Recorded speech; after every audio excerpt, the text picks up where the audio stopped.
This video is by Straight Goods News. SGNews.ca. Well, I think what's most significant is that it's a growing gap, and it's a gap that's been growing for more than 15 years. It's a gap that's seeing greater poverty amongst working-age Canadians, with 1.5 million Canadians unemployed. We're seeing increased poverty amongst children, which is especially disturbing, and even amongst seniors.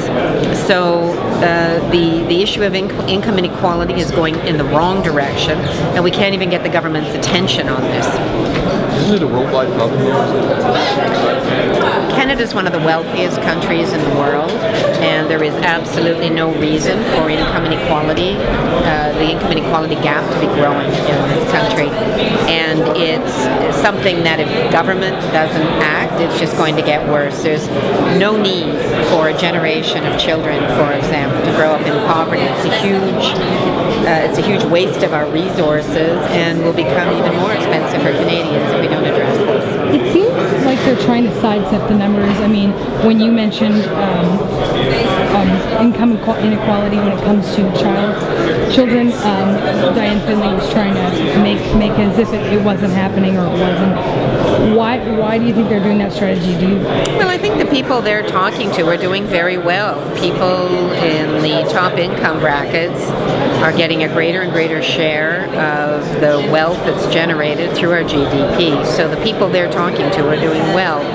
But if you talk to veterans who aren't getting their benefits approved, you speak to people who paid into EI and then it isn't available when they're unemployed, for those people, they're suffering, but they're not the people, clearly, that Minister Finley is speaking to.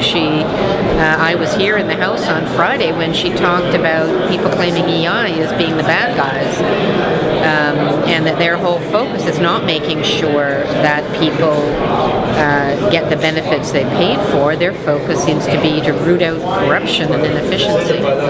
Do you feel like they need to pick a villain? Pardon me? Are they trying to pick a villain? Or are they trying to villainize certain... I don't know. They seem to see villains and bad guys everywhere.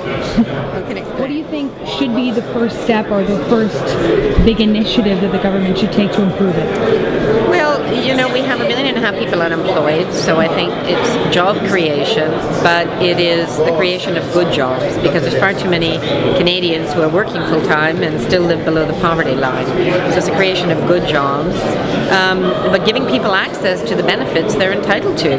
The majority of Canadians who pay into EI, lose their jobs, are not getting access to EI benefits. Those measures were put in place to help Canadians in their time of need, and they're not able to access them.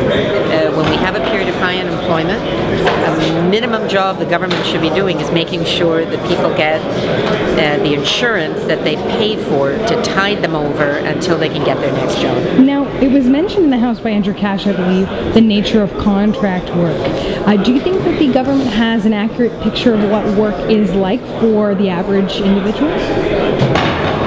Well, you know, far too many Canadians, and especially young people, but increasingly middle-aged workers as well, are working for subcontractors, they're doing temporary work, and they're underemployed. So it's a very precarious lifestyle. Often they get no benefits, no pension, and it does keep them in poverty. So it's the nature of work is changing. Our EI system has not adapted to that change, and it ought to be a priority for Minister Finley. I don't think it is.